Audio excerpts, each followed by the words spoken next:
For the last couple months, I have been working through the Ezio Collection to bring home my childhood dream of 100%ing Ezio's story.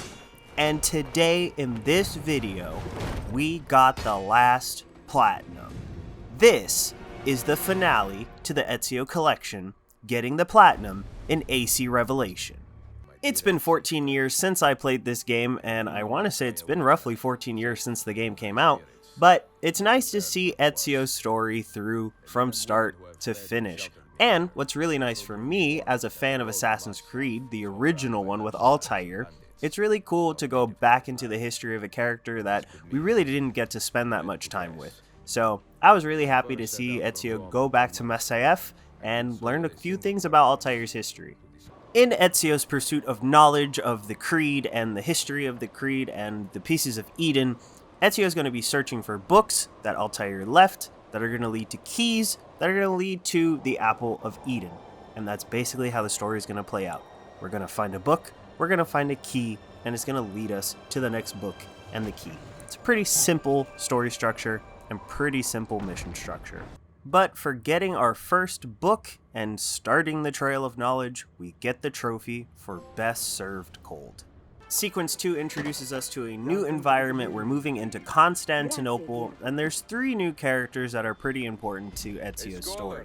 Here we have Soliman, we have Sophia, and we're going to be introduced to Yusuf, one of the assassins that's going to teach us how life goes in Constantinople.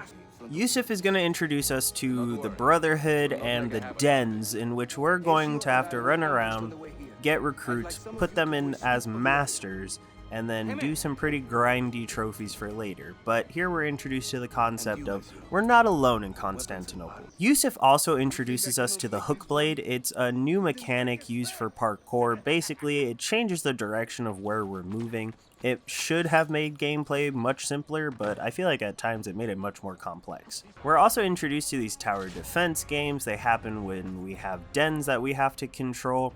It's a really annoying part of the game, but we have to do this for a trophy later. Not really important, but it is something that you have to keep in mind as you're moving forward.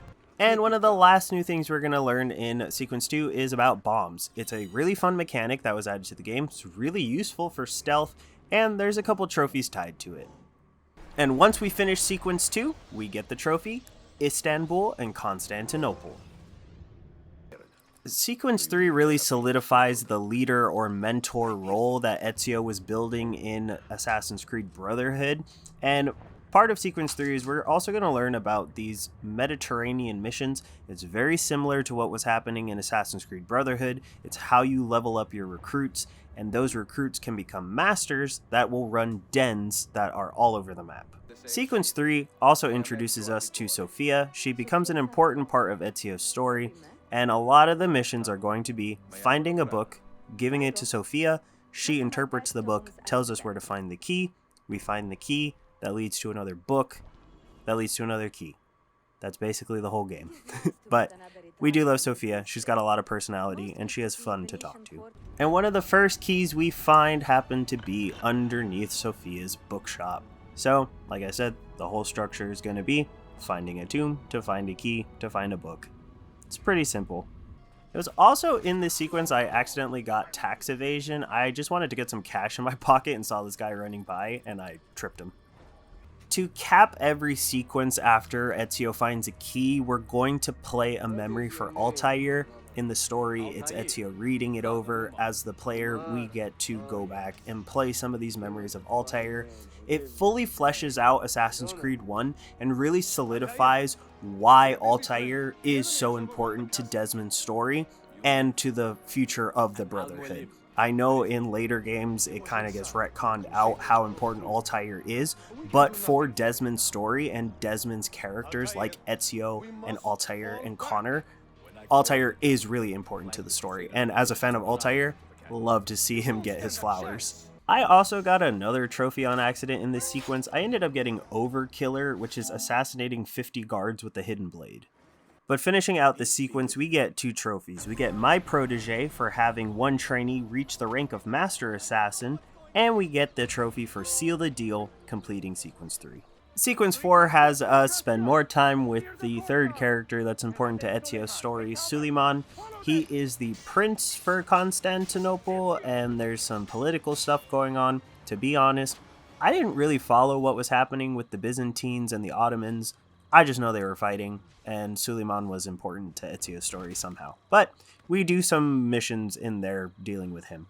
And thus begins the structure of most sequences: a mission for Suleiman, giving Sophia a book, finding the book, finding the key, and then playing a memory from Altair.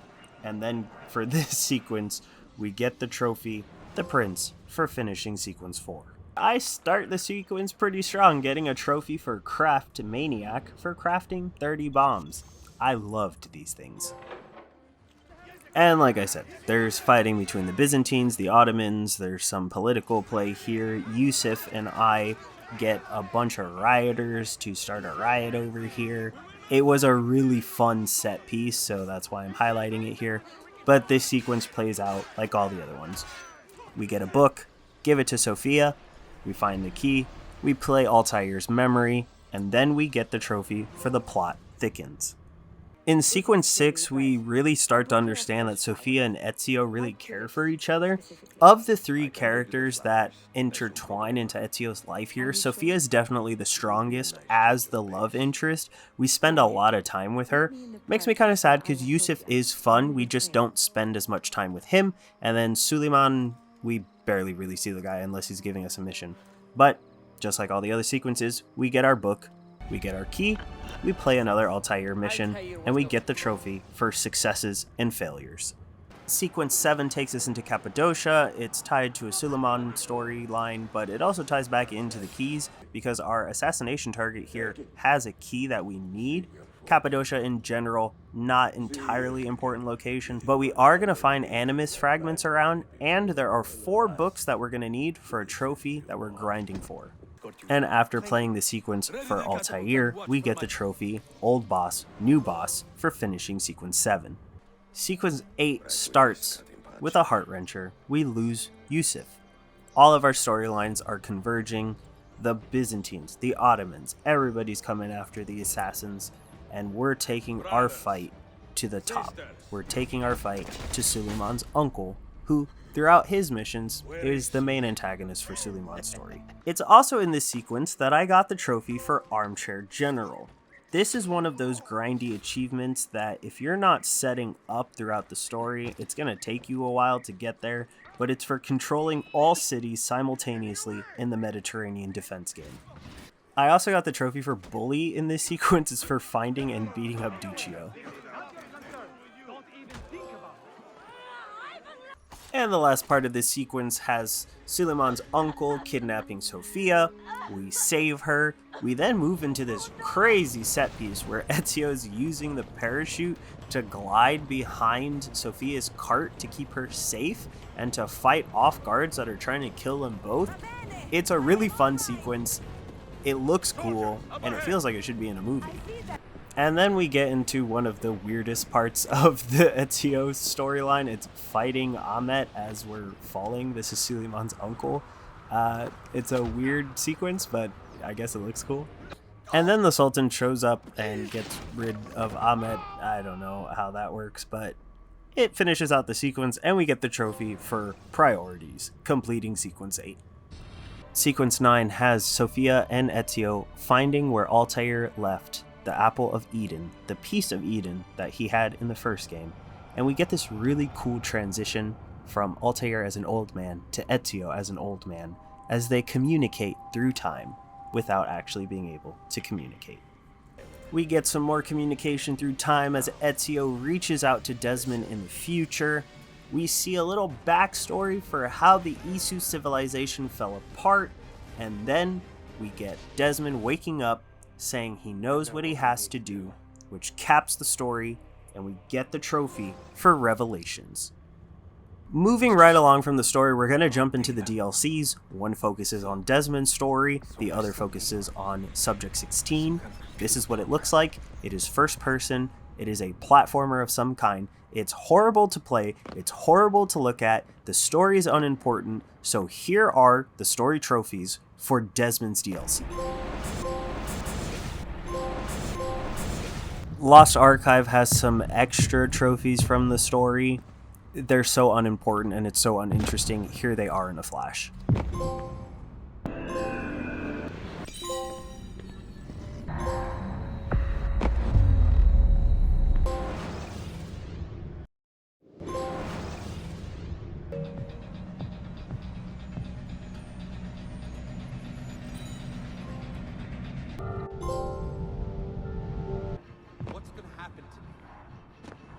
Don't worry, Lucy will get you out.